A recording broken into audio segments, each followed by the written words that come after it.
Je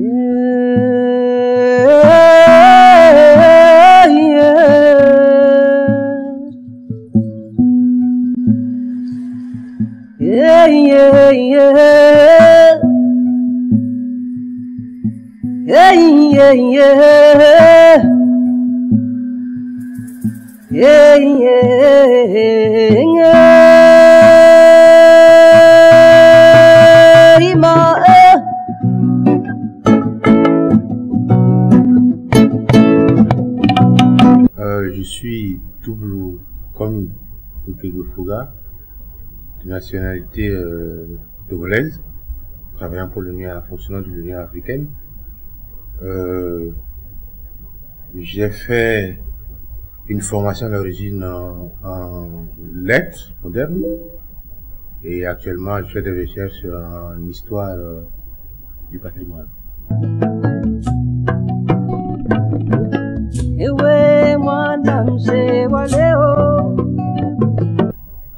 Comme je le dis, je suis togolais et j'ai occupé des fonctions au niveau du ministère de la Culture de mon pays, le Togo, avant d'arriver au CELTO, en tant que conservateur du Musée national du Togo, directeur du village artisanal de Lomé, chef de division des musées, cités, monuments au ministère de la Culture.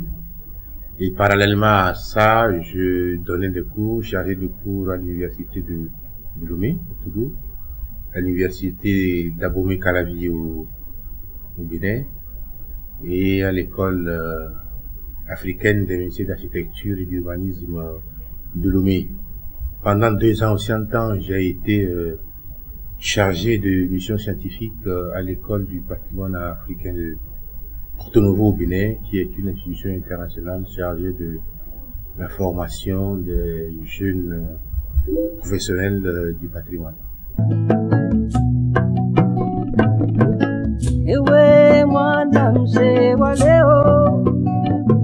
Disons que le CELTO existe depuis 1968.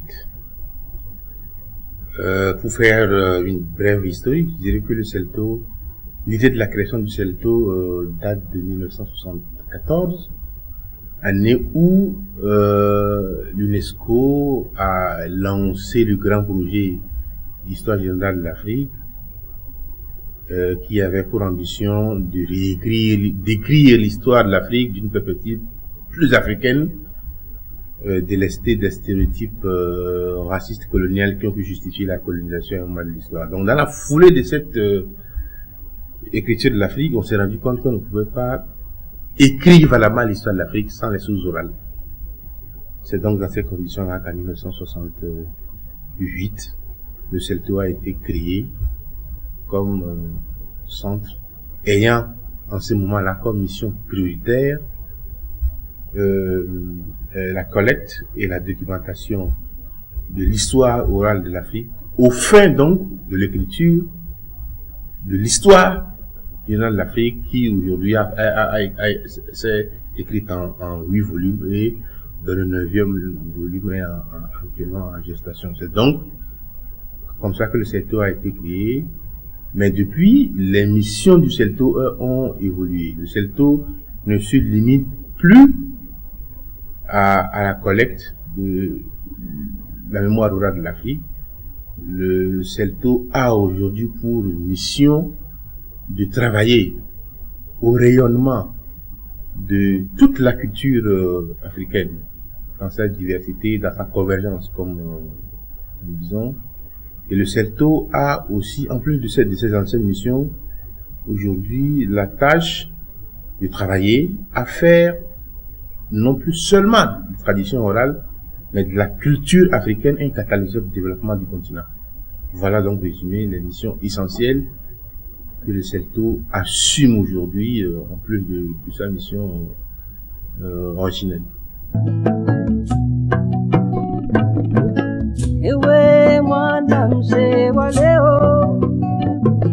Enfin, le projet ARTO a été lancé fin des années 90, début des années 2000, avec l'Organisation internationale de la francophonie. Et il s'agissait de de travailler à intégrer les technologies de l'information et de la communication comme outils de conservation et de promotion des traditions orales africaines. C'était la mission essentielle de ce projet-là à l'époque. On était dans la foulée de la découverte des technologies de l'information, et ce projet voulait s'en servir pour donner plus de visibilité aux traditions orales africaines en les conservant sur des supports plus stables. Parce que jusqu'avant cette date-là, on avait essentiellement des bandes analogiques qui commençaient par poser des problèmes de conservation, même des problèmes de lecture, et donc le projet avait pour objectif et ce projet-là a permis de travailler avec beaucoup de partenaires et de faire des collectes et surtout de faire une migration de nos données que nous avions en analogique vers le numérique. C'était l'objectif essentiel de ce projet-là. Et cet aspect-là, on se poursuit encore aujourd'hui. C'est un des aspects essentiels du travail du CELTO encore aujourd'hui.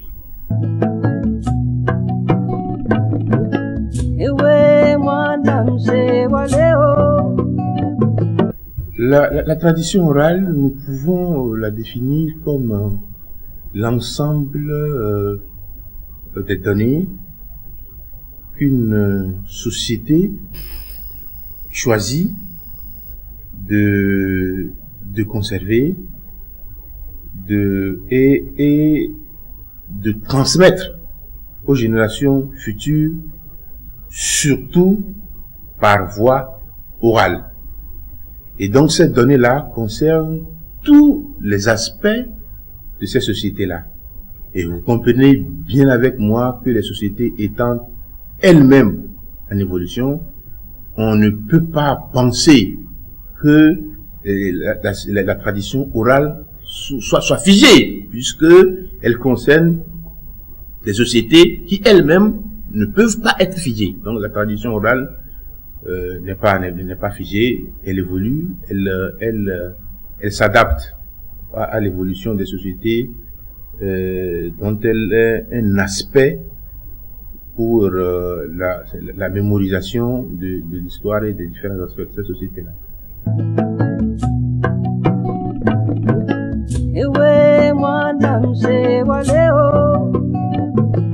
Aujourd'hui, le CELTO continue par faire de temps en temps de la collecte, mais de la collecte systématique, non. Le CELTO, nous avons aujourd'hui plutôt un projet pour avoir comme relais sur le terrain pour la collecte des radios rurales africaines. Nous avons un projet de collaboration avec les radios rurales qui nous permettrait donc de faire, j'allais dire, cette collecte par les radios rurales, qui sont des radios de proximité installées dans nos communautés, donné que le CELTO récupère ensuite. Donc aujourd'hui, nous ne faisons pas de la collecte systématique. Nous avons suffisamment collecté par le passé. Et tout ce qui a été collecté par le passé, comme je le dis aujourd'hui, il se pose un problème de conservation, j'allais dire d'évolution des supports. C'est-à-dire que nous avons tout ce que nous avions fait à l'époque, c'était en analogique, et le gros de notre travail aujourd'hui, c'est de numériser donc ce que nous avions collecté, et pendant ce temps-là, où nous numérisons ce que nous avons collecté, nous allons charger les radios rurales de continuer par faire des collègues sur le terrain, bien sûr, en analogie, pour que le même problème, en numérique, j'allais dire, pour que le même problème ne se pose plus, parce que nous avons des supports aujourd'hui qui risquent, si nous ne les numérisons pas, de ne plus pouvoir être lus dans les années à venir, parce que les appareils pour les lire deviennent de plus en plus difficiles à avoir sur le marché.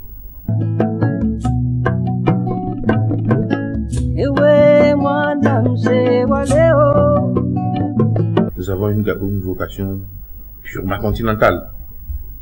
Nous sommes une institution de l'Union africaine et le CELTO, à compétence, le CELTO couvre l'ensemble des 54 pays membres de l'Union africaine. Aujourd'hui, il est vrai que si on par le passé, à l'origine, le CELTO avait été créé dans une vision régionale, l'Afrique de l'Ouest. C'était ça à l'origine, en 1968. Mais aujourd'hui, depuis que le CELTO est devenu en 1974 une institution de l'Union africaine, le CELTO a une couverture continentale.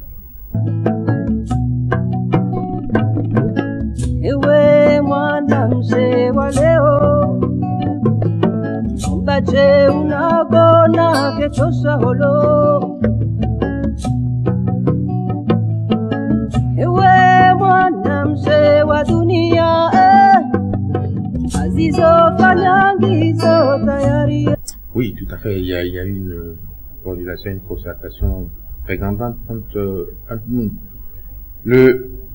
À l'origine, comme je le dis, le CELTO avait été créé comme institution plutôt régionale, Afrique de l'Ouest, et deux institutions, dont notamment celle que vous citez, étaient créées dans les autres parties de l'Afrique.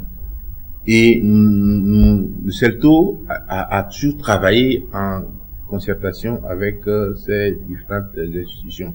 Aujourd'hui, il y a véritablement que le CELTO qui a une vocation continentale, le CERDOTOLA à Yaoundé qui a une vocation régionale, Afrique centrale, et le CICIBA qui renaît progressivement, ce sont les trois qui sont véritablement actifs, et nous collaborons étroitement. Nous définissons d'ailleurs comme des centres de recherche frères, hein. On travaille étroitement ensemble sur le secteur commun qui est essentiellement la tradition.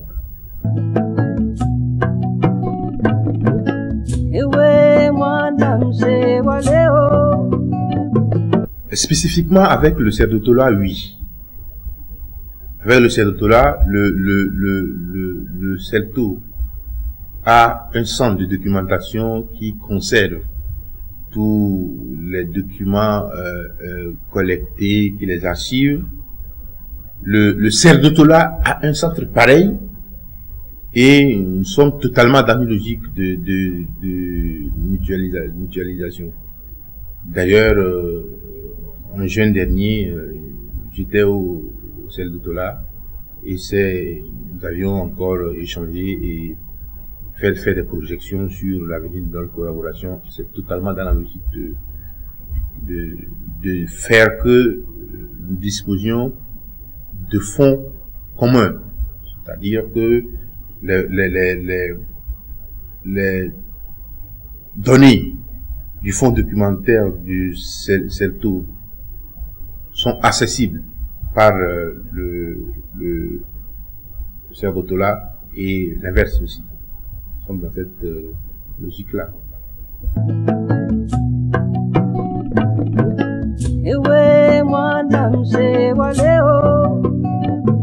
Par le passé, nous avions déjà traduit une partie de ce document monumental de la langue africaine, mais comme je le dis, notre mission a aussi évolué en fonction des institutions qui sont aujourd'hui sur le terrain. Et depuis 2006, l'Union africaine a créé un centre, l'ACALAN, qui est l'Académie africaine des langues, qui est basée à Bamako, au Mali, et qui a en charge toutes les questions de langue. Donc aujourd'hui, la traduction, l'histoire générale de l'Afrique en langue africaine ne relève plus des compétences du CELTO. Ça relève plutôt des compétences de notre centre frère, la CALAN, et je peux vous assurer que c'est un sujet sur lequel la CALAN travaille aujourd'hui. Mais clairement, le CELTO ne travaille plus sur ce créneau-là qui est dévolu maintenant à la CALAN.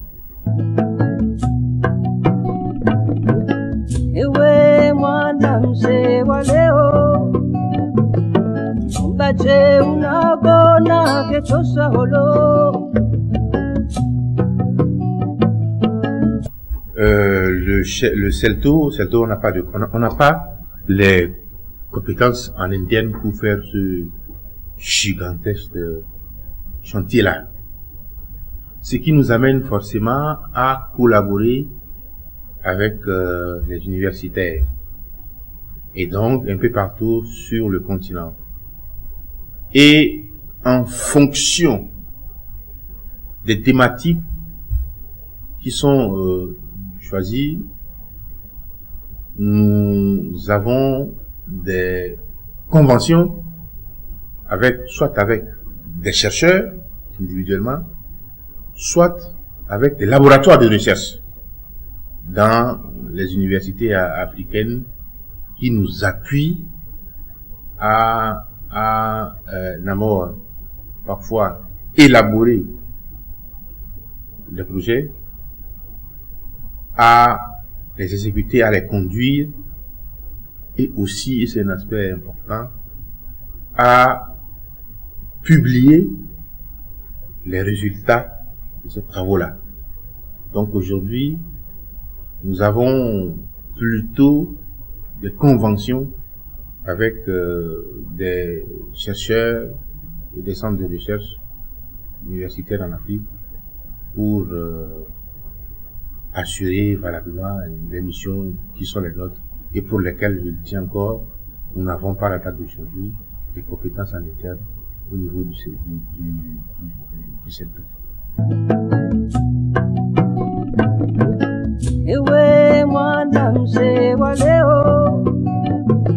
Oui, le CELTO a toujours eu une revue. Hein. Les cahiers du CELTO sont les revues, la revue du CELTO depuis des années existe et a publié de grands noms des sciences sociales africaines et internationales. Et aujourd'hui, nous sommes en train de travailler à réactualiser un certain nombre de choses au niveau de la revue et à conformer aux nouvelles exigences du CAMES et pour en faire une revue scientifique reconnue véritablement par le Conseil africain et le d'enseignement supérieur qui est le CAMES. Travaillons à cela et d'ici la fin de l'année 2015, nous espérons pouvoir avoir le premier numéro de cahier du CELTO qui répondent aux nouvelles exigences scientifiques du CAMES.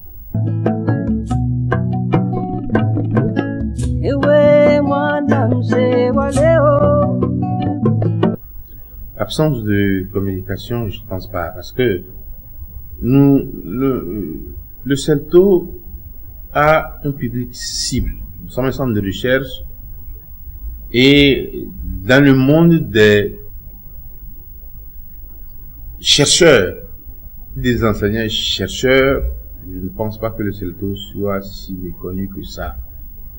Surtout dans le milieu universitaire d'une certaine époque. Parce que par le passé, le CELTO a été un centre très, très actif. C'est vrai, le centre a connu une période de léthargie. Peut-être que c'est ça qui a fait que, au niveau de la jeune génération de chercheurs, le centre n'est pas aussi bien connu qu'il est au niveau de certaines générations. Et donc, depuis quelques années, il y a une redynamisation de l'activité du CELTO. Je ne vous cache pas qu'il y a quelques années, il avait été même question de fermer le centre. Parce que, voilà. Donc aujourd'hui, on est carrément dans une dynamique de revitalisation du CELTO. Et mieux communiquer sur le CELTO, mieux faire connaître le CELTO est un des axes sur lesquels nous travaillons pour revitaliser donc le centre. Ce qui fait que aujourd'hui notre site internet www.celto.org est dynamique. Nous avons une page Facebook que nous animons souvent, et donc ce sont des éléments nouveaux que nous intégrons pour redynamiser le CELTO et le faire connaître davantage, notamment au niveau des jeunes chercheurs en sciences sociales aujourd'hui sur le continent et en dehors.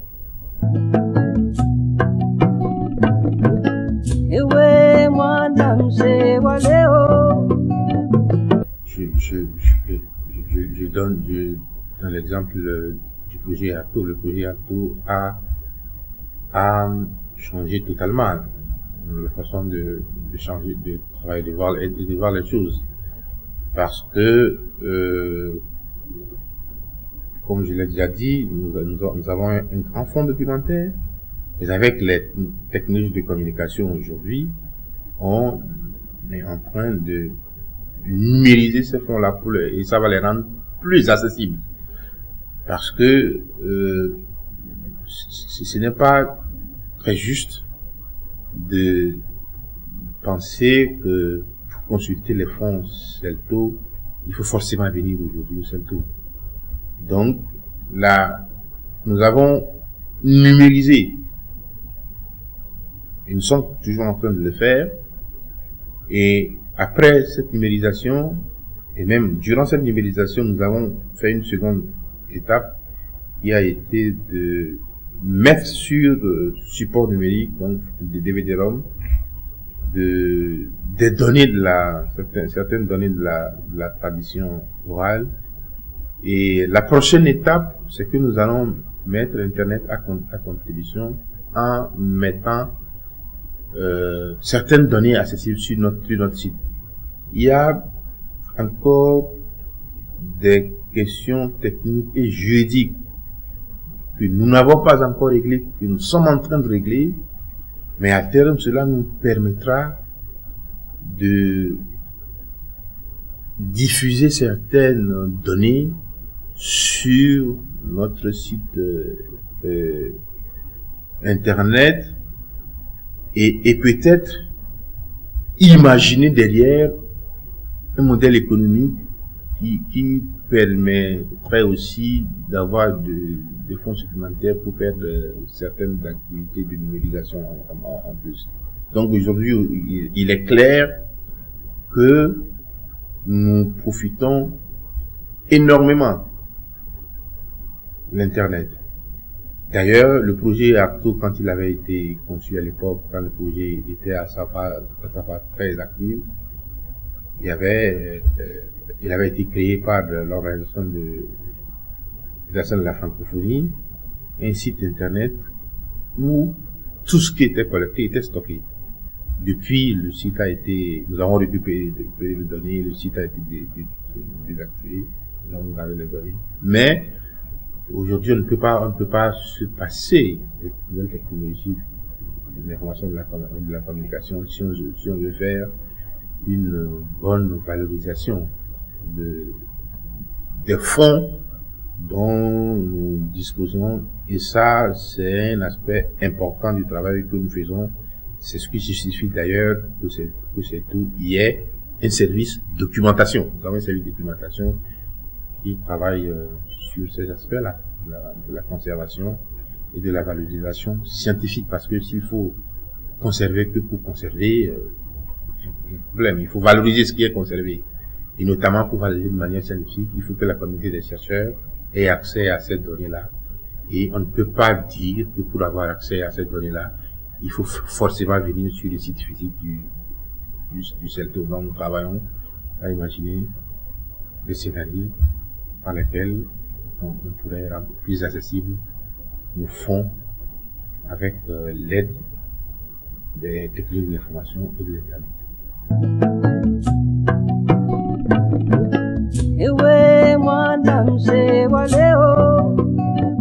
Oui, des problèmes de droit d'auteur. Il y a des documents donnés dont nous n'avons pas tous les droits. Donc ces questions-là, il faut les régler. Surtout, je le dis, surtout si nous voulons avoir un modèle économique derrière.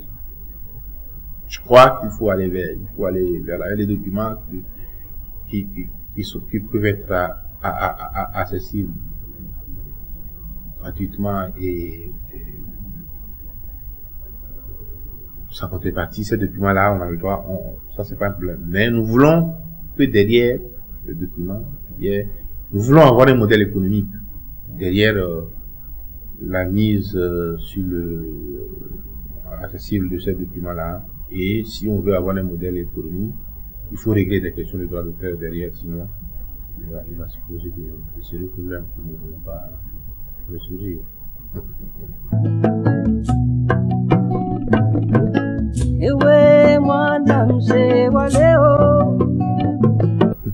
Vaste question. Concernant le CELTO, je suis convaincu que le CELTO a encore de beaux jours devant lui si nous arrivons à faire une certaine mutation. Et cette mutation-là consistera à ne pas voir dans le CELTO rien qu'une institution chargée de la promotion des traditions orales. Parce que, au moment où le CELTO a été créé en 1968, je l'ai dit, c'était pour un but précis. Faire des sources orales un aspect de l'écriture, de l'histoire de l'Afrique, un aspect essentiel, important de l'histoire de l'Afrique.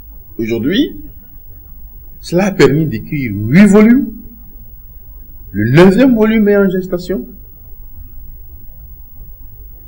Les données ont évolué. D'autres problématiques culturelles ont surgi. Et il faut que le CELTO arrive à s'adapter à cela. Et c'est ce qui justifie qu'à Maputo en 2005, on ait élargi les missions du CELTO. Et donc, pour moi, et c'est ce que je pense, sur à quoi je crois, le CELTO redeviendra dans les années à venir, et le processus est en cours, un grand centre de production et de partage sur les cultures africaines. Sur les cultures africaines en général, pas que sur la tradition orale, sur les cultures africaines en général. Bien entendu, se posent d'un côté les problèmes de réduction des moyens, mais moi je suis fondamentalement convaincu que c'est pas forcément avec de gros moyens qu'on fait de belles choses. Même avec les moyens réduits qu'on a, on peut, si on a de bonnes stratégies, réaliser de belles choses pour ce continent. Et c'est ce en quoi je crois, c'est ce en quoi je m'attelle avec l'ensemble de l'équipe du CELTO, et je crois que c'est foi que nous allons y arriver. Sur l'émergence du continent, tous les analystes aujourd'hui pensent et le disent clairement que l'Afrique est aujourd'hui le continent d'avenir. Et nous sommes dans cette dynamique-là, nous sommes dans cette conviction-là. Et voilà pourquoi nous disons que nous devons travailler à faire de la tradition africaine et des cultures africaines en général un aspect essentiel de cette émergence-là. Et en juillet dernier à Yaoundé, le CELTO a participé aux côtés du Sadotola à une grande réflexion. Il y a un colloque qui a réuni plus de 500 participants et qui a planché justement sur cette question-là. La contribution des traditions orales et des cultures africaines à l'émergence de notre continent. Ce fut 4 jours de grand débat et de grande réflexion. Et nous continuons par échanger avec le Sadotola. Les actes de ces assises-là seront très prochainement disponibles et vous verrez que la culture, les traditions orales ont un grand rôle à jouer si nous voulons véritablement que l'Afrique soit demain un continent émergent comme le pensent beaucoup d'analystes.